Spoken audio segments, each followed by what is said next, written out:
अस्सलाम वालेकुम class fourth. आज हमारा सबक है परचमों में अजीम परचम। चलिए किताबें खोल लीजिए, शुरू कर रही हूँ मैं। परचम या झंडा दरअसल कपड़े का एक टुकड़ा होता है जिस पर कुछ डिज़ाइन, खाके या तस्वीर बनी होती हैं और इसे निशानी के तौर पर इस्तेमाल किया जाता है। जैसे मिसाल के तौर पर अब हमारा परचम है, अब देखिए इसके ऊपर क्या बना हुआ है, चांद तारा बना हुआ है। इसी तरह अगर आप सफ़ा पलटिए, देखिए कनाडा का देखिए फूल बना हुआ है और चीन का देखिए वहाँ पर भी स्टार बने हुए हैं और अमेरिका का देखिए स्टार बना हुआ है और डिज़ाइन बना हुआ है, यानी लाइंस पड़ी हुई हैं। इसी तरह बरतानिया का देखिए डिज़ाइन बना हुआ है। तो यानी परचम क्या हुआ, परचम कपड़े का एक टुकड़ा होता है जिस पर कुछ डिज़ाइन, खाके या तस्वीर बनी होती हैं और इसे निशानी के तौर पर इस्तेमाल किया जाता है।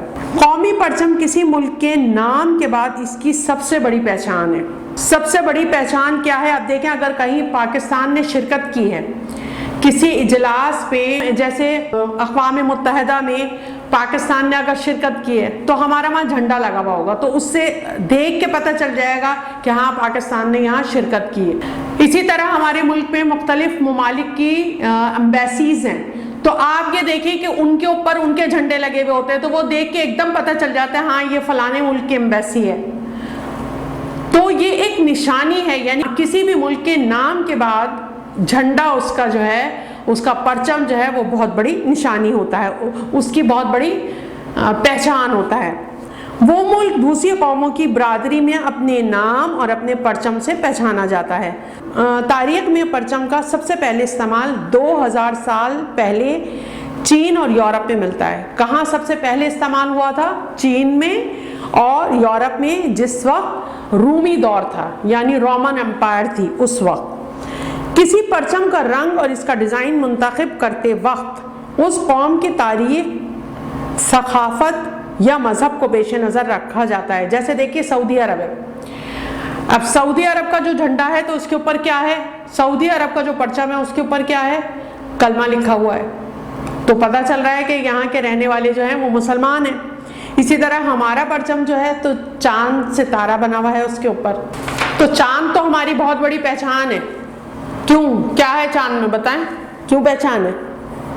हमारा इस्लामी कैलेंडर चांद से चलता है, तारीखें चांद के ऊपर होती हैं, हमारी सारी इस्लामी कैलेंडर हमारा चांद पर है और हम जो त्यौहार मनाते हैं वो चांद से मुंसलिक हैं। चांद देख के तो त्यौहार मनाते हैं, अंग्रेजी कैलेंडर से थोड़ी हम अपनी ईद मनाते हैं। जो त्यौहार हम मनाते हैं वो अंग्रेजी कैलेंडर से तो नहीं मनाते हैं, हमारे तो सब चलता ही चांद से है। तो देखिए हमारे, इसीलिए हमारे परचम के ऊपर चांद तारा है। किसी परचम का रंग और इसका डिज़ाइन मुंतखब करते वक्त इस कौम की तारीख, सखाफत या मज़हब, सखाफत यानी उनके रहन सहन के तरीक़े या मज़हब को पेश नज़र रखा जाता है। चांद या हिलाल, चांद को का दूसरा नाम क्या है, हिलाल। चांद या हिलाल को इस्लामी सखाफत में ख़ास अहमियत हासिल है। इस्लामी महीनों का आगाज़ नए चांद को देखकर किया जाता है। इसी तरह मुख्तलिफ रंगों और मुख्तलिफ मिजाजों और रिवायात को ज़ाहिर करते हैं, यानी अब झंडे पर मिजाज भी ज़ाहिर किया जाता है। मुख्तलिफ अब जैसे अमेरिका है तो अमेरिका की कितनी स्टेट्स हैं, तो इसी तरह उसके झंडे के ऊपर जो है वो जितनी उसकी रियासतें हैं उनकी कुछ निशानियां हैं। इसी तरह कोई भी मुल्क जो है वो अपने झंडे के ऊपर अपने यहाँ के मिजाज को या अपने यहाँ के जो है वो मज़हब को या अपनी रिवायात को उससे ज़ाहिर करता है। पाकिस्तान के परचम के सब्ज़ रंग का ताल्लुक़ हज़रत मोहम्मद सल्लल्लाहु अलैहि वसल्लम के रोज़े के सब्ज़ रंग से ताल्लुक़ रखता है। کچھ ممالک کے جھنڈوں کا سرخ رنگ جوش و جذبہ اور جد و جہد کے معنی دیتا ہے۔ امریکہ کے جھنڈے پر موجود ستارے اس کی ریاستوں کی نمائندہ ہیں، مطلب پتہ چلتا ہے اس کا جھنڈا دیکھ کے کہ یہاں پہ مختلف ریاستیں مل کر جو ہے وہ پورا ملک بنا ہے۔ پاکستان کا پرچم سید امیر الدین قدوائی نے قائد اعظم کی ہدایت پر ڈیزائن کیا تھا۔ کنہوں نے بنایا تھا پاکستان کا پرچم؟ تو ہم نے کیا دیکھا ابھی تک؟ تو یعنی ابھی ہم نے کیا پڑھا کہ پرچم کیا ہے؟ کپڑے کا ایک ٹکڑا جس پر ڈیزائن، خاکے یا تصاویر ہوتی ہیں، اور اس کا استعمال آج سے 2000 سال پہلے کہاں شروع ہوا؟ چین اور یورپ میں۔ اور کس وقت میں، کس دور میں؟ رومن دور میں۔ ہماری اسلامی ثقافت میں چاند کو کیا اہمیت حاصل ہے؟ اسلامی مہینوں کا آغاز چاند دیکھ کر کیا جاتا ہے۔ اور ہمارے پرچم میں سبز رنگ کس بات کی نشاندہی کرتا ہے؟ پاکستان کے پرچم کے سبز رنگ کا تعلق حضرت محمد صلی اللہ علیہ وسلم کے روزے مبارک کے سبز رنگ سے ہے۔ پاکستان کا پرچم کس نے ڈیزائن کیا تھا؟ سید امیر الدین قدوائی۔ سید امیر الدین قدوائی۔ پاکستان کا پرچم سید امیر الدین قدوائی نے قائد اعظم کی ہدایت پر ڈیزائن کیا تھا۔ یہ گہرے سبز اور سفید رنگ پر مشتمل ہے، جس میں 3 حصے سبز اور 1 حصہ سفید ہے۔ سبز رنگ مسلمانوں اور سفید رنگ پاکستان میں رہنے والی اقلیتوں یعنی غیر مسلموں کو ظاہر کرتا ہے۔ دیکھیے مسلمان یہاں پاکستان میں مسلمان اکثریت میں ہیں، تو اکثریت کو کون سا رنگ ظاہر کرتا ہے؟ اکثریت کو ہرا رنگ ظاہر کرتا ہے، مسلمان اکثریت میں۔ اور اکثریت کا دیکھیے یہ ضد ہے، اقلیت۔ اقلیت کا مطلب کم تعداد میں، تو اقلیتوں کو کون سا رنگ ظاہر کرتا ہے؟ اقلیتوں کو سفید رنگ ظاہر کرتا ہے، یعنی وہ کم تعداد میں غیر مسلم جو ہیں۔ جھنڈے پر اقلیتوں کی نمائندگی ظاہر کرتی ہے کہ اس میں، اب دیکھیں جھنڈا بناتے وقت اس بات کا خیال رکھا گیا کہ غیر مسلموں کو بھی جھنڈے پہ نمایاں کیا جائے کہ ہاں وہ بھی یہاں آباد ہیں۔ جھنڈے پر اقلیتوں کی نمائندگی یہ ظاہر کرتی ہے کہ اس ملک میں انہیں بھی وہی مقام حاصل ہے جو اکثریت یعنی مسلمانوں کو حاصل ہے۔ ہمارا دین دوسرے مذاہب کی بھی جو ہے وہ احترام کرنے کا کہتا ہے۔ اس بات کا خیال جھنڈا ڈیزائن کرتے وقت بھی جو ہے وہ رکھا گیا ہے۔ اقلیتوں میں پاکستان میں رہنے والے ہندو، عیسائی، پارسی، سکھ اور دوسرے مذاہب کے لوگ شامل ہیں۔ سبز حصے کے بالکل درمیان میں چاند یعنی ہلال اور 5 کونوں والا ستارہ ہے۔ سفید رنگ کے چاند کا مطلب ترقی اور ستارہ روشنی اور علم کو ظاہر کرتا ہے۔ اب اس میں یہ جو ہمارے چاند اور تارہ ہے، تو سفید رنگ کے چاند کا مطلب ہے ترقی، اور اللہ تعالیٰ ترقی عطا کرے ملک کو، تو ترقی ہے اس کا مطلب، اور ستارہ روشنی اور علم کو ظاہر کرتا ہے۔ تو ہمارا تو سارا دار و مدار ہی جو مسلمان ہیں ان کا علم کے اوپر ہوتا ہے۔ وہ الگ بات ہے کہ ہم نے علم سے ناطہ توڑ لیا، ورنہ سب سے بڑی علم کی کتاب تو مسلمانوں ہی کے پاس ہے، قرآن مجید۔ تو علم کیا ہے؟ علم ایک روشنی ہے۔ ایک چھوٹی سی مثال میں آپ کو دے رہی ہوں، اگر آپ کو علم ہو کہ ہم یہاں سے نکلیں گے تو یہ آگے کھائیے، تو آپ ادھر جانے سے بچیں گے نا۔ تو یہ علم جو ہے، تو جیسے روشنی راستہ دکھاتی ہے بندے کو، اسی طرح علم اسے راستہ دکھاتا ہے۔ تو اس بات کی نشاندہی ہمارے جھنڈے میں بھی کی گئی ہے کہ ہمارے پاس علم ہے جو ہمیں راستہ دکھا رہا ہے۔ ستارے کے 5 کونے اسلام کے 5 ارکان ہیں: کلمہ طیبہ، کلمے پر یقین، نماز، روزہ، زکوٰۃ اور حج۔ اب دیکھیں یہ ماشاءاللہ کس قدر پیارا جو ہے وہ کانسیپٹ اس میں لیا گیا ہے۔ ہمارا جھنڈا بناتے وقت کتنی اچھی باتوں کو جو ہے وہ دماغ میں رکھ کے جھنڈا بنایا گیا ہے۔ ستارے کے 5 کونے اسلام کے 5 ارکان کلمے پر یقین، نماز، روزہ، زکوٰۃ اور حج کو ظاہر کرتے ہیں۔ اسی طرح چاند کو دنیا بھر میں اسلام کی نشانی سمجھا جاتا ہے۔ اسے ہلال بھی کہتے ہیں۔ اسلامی مہینوں کا آغاز نئے چاند دیکھ کر کیا جاتا ہے۔ اسلامی کیلنڈر چاند ہی کی تاریخوں کے حساب سے بنایا گیا ہے۔ پوری دنیا میں پرچم کے آداب کا تعین کر لیا گیا ہے۔ تعین کا مطلب مقرر کر لیا گیا ہے، ٹھہرا لیا گیا ہے کہ کیا کیا باتیں ہیں جو اس کے آداب میں شامل ہیں۔ یہ قوموں کی نشانی ہونے کی وجہ سے قابل احترام ہوتا ہے، اس لیے اس کا خیال رکھنا ضروری ہے۔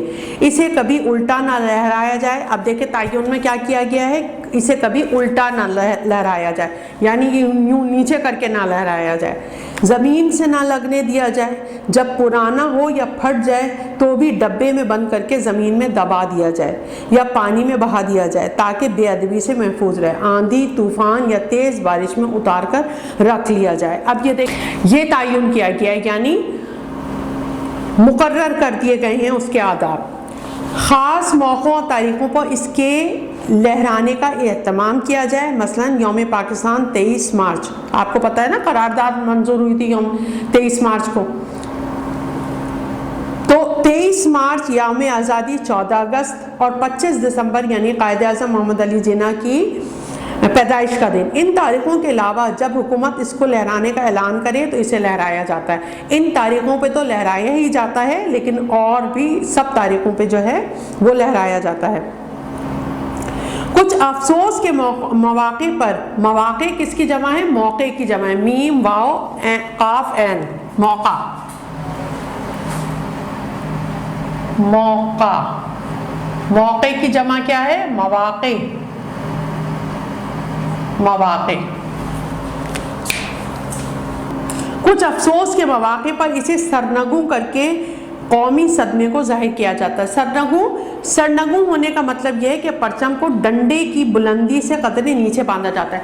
دیکھیے جیسے سپوز یہ ہے جھنڈا، ٹھیک ہے، یہ یہاں بندھا ہوا ہے جھنڈا، لیکن یہ یہاں بندھا ہوا ہونے کے بجائے اس کے یہ یہاں پر ہونے کے بجائے اس کو ذرا تھوڑا سا نیچے کر کے باندھ دیا جاتا ہے، ایسے کر کے باندھ دیا جاتا ہے، تو اسے سرنگوں ہونا کہتے ہیں، یعنی اس کی ٹپ پر نہیں ہوتا، تھوڑا سا اس سے نیچے کر دیتے ہیں اس کو۔ سرنگوں ہونے کا مطلب یہ ہے کہ پرچم کو ڈنڈے کی بلندی سے قدرے نیچے باندھا جاتا ہے۔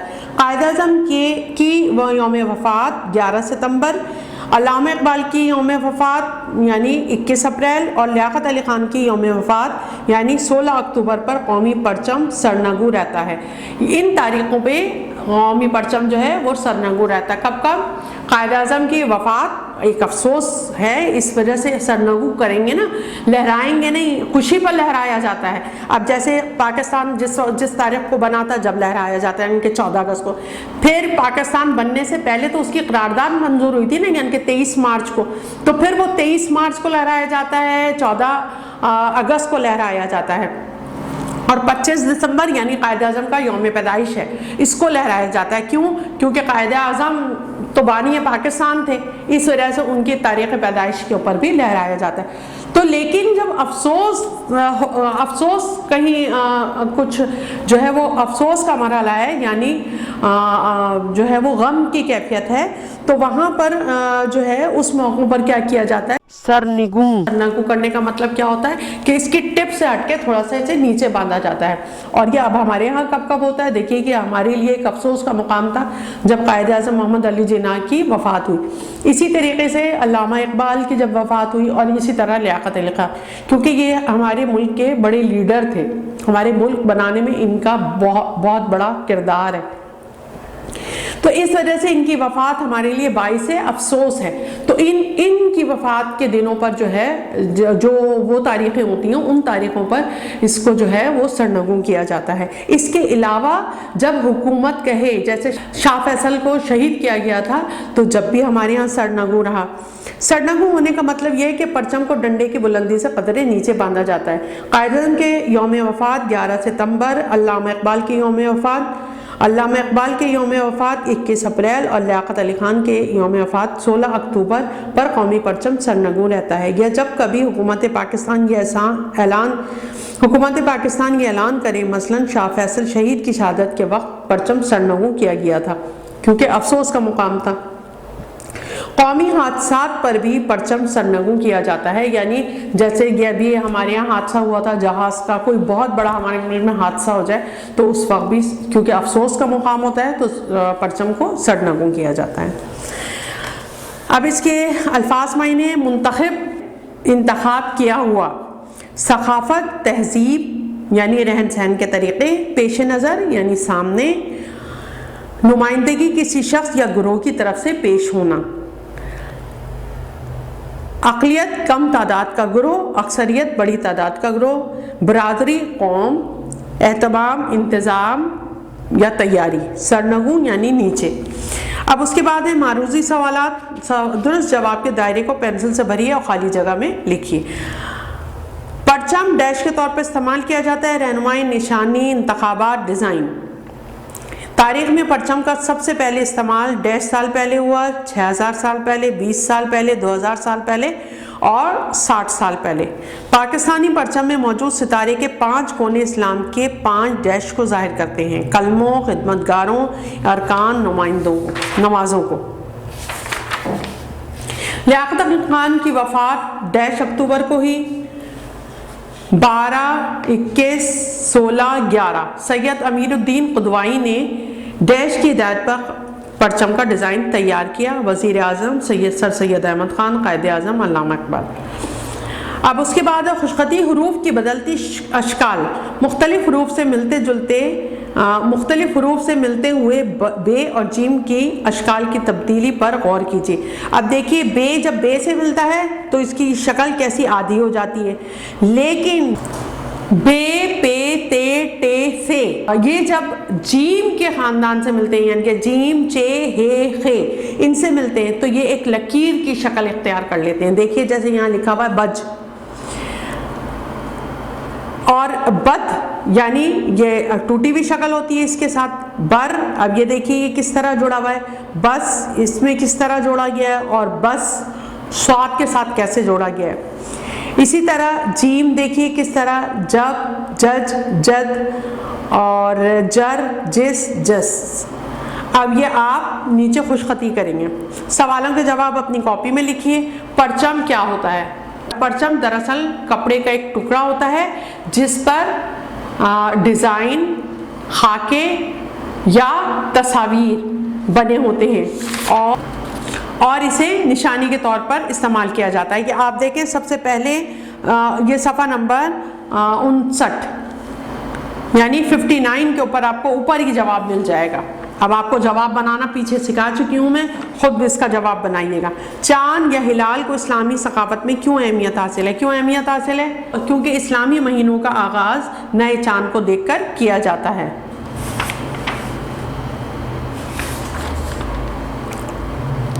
सितारे के 5 कोने किन बातों को जाहिर करते हैं?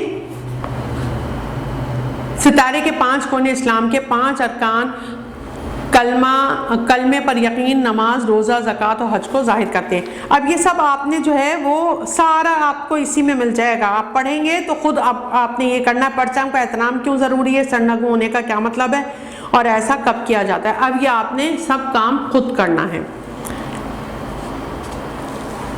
अच्छा, अब ज़रा सफ़ा नंबर 63 के ऊपर देखिए हे और 2 चश्मी हे का इस्तेमाल। अब देखिए कि खीर और मुझे, सीढ़ी, तुम्हारा, तुम्हें, तन्हा, झाड़ू, सीधा, इन सब में गोल वाली हे लगाई हुई है, जबकि इनमें आती है 2 चश्मी हे। तो 2 चश्मी हे लगा के कैसे बनेंगे, ये अब आपने यहाँ 2 चश्मी हे लगानी है। अब जहाँ ये 2 चश्मी हे लगी हुई है दूसरे कॉलम में, तो यहाँ देखिए यहाँ आपने गोल वाली हे लगानी है। इसे अब आपने काम को करना है। अब देखिए क्लास 4 हम ये जुमले पढ़ते हैं। आतिफ बाजार गया, उसने मिठाई खरीदी। अब आप अगर गौर करें तो आतिफ की जगह इस जुमले में क्या इस्तेमाल हुआ है, उस। ठीक है, उसने मिठाई खरीदी।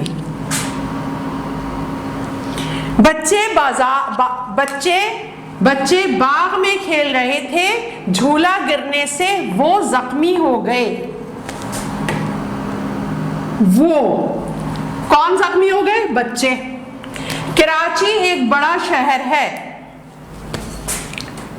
कराची एक बड़ा शहर है लेकिन इसकी हालत अबतर है। किसकी हालत अबतर है? कराची की। हमारा मुल्क पाकिस्तान है, ये 14 अगस्त को बना था। क्या 14 अगस्त को बना था? हमारा मुल्क। अली ने तमाम किताबें अलमारी में रखी थीं, अम्मी ने उन्हें किधर कर रख दिया? उन्हें, किन्हें? किताबों को। अब अगर आप गौर करें, आतिफ बाजार गया, आतिफ ने मिठाई खरीदी, ऐसे नहीं कहते हम कैसे बात करते हैं? आतिफ बाजार गया, उसने मिठाई खरीदी। दोबारा हम इस्म को दोबारा, आतिफ बाजार गया, उसने मिठाई खरीदी, यानी आतिफ की जगह क्या लफ्ज इस्तेमाल किया हमने? उस। बच्चे बाग में खेल रहे थे, झूला गिरने से वो गिर गए। कौन गिर गए? बच्चे गिर गए। तो हमने बच्चे दोबारा इस्तेमाल नहीं किया, बल्कि उसकी जगह क्या लफ्ज लगाया? वो। कराची एक बड़ा शहर है, लेकिन इसकी हालत अबतर है। अब कराची की हालत अबतर है ये नहीं कहा हमने क्या कहा? इसकी हालत अबतर है, यानी कराची की जगह हमने क्या लफ्ज लगाया? इस लगाया। हमारा मुल्क पाकिस्तान है, ये 14 अगस्त को बना था। क्या 14 अगस्त को बना था? हमारा मुल्क। तो हमने ये नहीं कहा हमारा मुल्क पाकिस्तान है, हमारा मुल्क 14 अगस्त को बना था। कैसा अजीब सा लग रहा है तो ये बोलना। तो इसकी जगह हमारा मुल्क की जगह हमने क्या कहा? ये कहा। अली ने तमाम किताबें अलमारी में रखी थी, अम्मी ने किताबें किधर रख दी? हमने ये नहीं कहा, बल्कि हमने क्या कहा? अम्मी ने उन्हें किधर रख दिया। तो ये वो अल्फाज जो इस्म की जगह इस्तेमाल हो, वो क्या कहलाते हैं? इसमें ज़मीर। इसमें ज़मीर कहलाते हैं। और अगर मैं आपको याद दिलाऊं, इंग्लिश में आप इसे कहते हैं प्रोनाउन, और प्रोनाउन से तो आपको बहुत अच्छी तरह समझ में आ गया होगा। तो यानी वो तमाम अल्फाज जो आप किसी इस्म की जगह इस्तेमाल करते हैं, दोबारा इस्म नहीं बोलते बल्कि उनकी जगह दूसरे लफ्ज इस्तेमाल करते हैं, जैसे मसलन उस, वो, इन्हें, इस, ये तमाम कहलाते हैं इसमें ज़मीर। क्या कहलाते हैं? इसमें ज़मीर। अब आप यहाँ देखिए, अब आप तारीफ जो लिखेंगे अपनी कॉपी में वो यहाँ से लिखेंगे। इसमें ज़मीर सफ़ा नंबर 63 पे देखिए। इसमें ज़मीर वो इस्म जो किसी इस्म यानी शख्स, जगह और चीज़ के नाम की जगह इस्तेमाल किया जाए, इसे इसमें ज़मीर कहते हैं, जैसे वो, उस, तुम, उन्हें वगैरह। अब नीचे सवाल दिया हुआ है, खत कशीदा अल्फाज की जगह, खत कशीदा यानी अंडरलाइंड वर्ड्स, खत कशीदा अल्फाज की जगह मुनासिब इसमें ज़मीर इस्तेमाल करके अपनी कॉपी में ये पैराग्राफ दोबारा लिखें। आप देखें यहाँ पे, ये, इसे, उस, उन्हें, ये, उसे, उस, उन्हें। मेरे प्यारे वतन का नाम पाकिस्तान है। पाकिस्तान 14 अगस्त 1947 को वजूद में आया। पाकिस्तान बनाने के लिए लोगों ने बहुत कुर्बानियाँ दी। अब देखें यहाँ पाकिस्तान अंडरलाइन है, अब आप खुद इनकी जगहों पे लफ्ज़ इस्तेमाल करेंगे। पाकिस्तान को अल्लाह ताला ने हर नेमत से नवाजा है। पाकिस्तान का गोशा गोशा अल्लाह ताला की नेमतों से माला माल है। अब जो अंडरलाइन है आपने उन्हें चेंज करना है। हमारा काम यह है कि हम इन नेमतों का शुक्र अदा करें और इन नेमतों को बेहतरीन तरीके से इस्तेमाल में लाएं। अब आपने ये जो खत कशीदा अल्फाज मैंने पढ़े हैं, इनके जगह पे, उर्दू हमारी ज़ुबान है, आपको मुश्किल नहीं होनी चाहिए। इसे एक दफ़ा पढ़िएगा, फिर 2 दफ़ा पढ़िएगा और फिर तीसरी दफ़ा पढ़िएगा, तो फिर आपको समझ में आ जाएगा। तीसरी दफ़ा बिल्कुल सही लफ्ज़ आपको खुद ब खुद आपके मुंह से निकलेगा। क्यों? क्योंकि हम उर्दू बोलते हैं और ये सही उर्दू हम बोलते हैं। तो फिर जब बिल्कुल सही निकले, फिर आप अपनी बुक पे हल्का सा लिख लीजिएगा और फिर इसको आप कॉपी कीजिएगा। ठीक है, चलिए, अस्सलामु अलैकुम।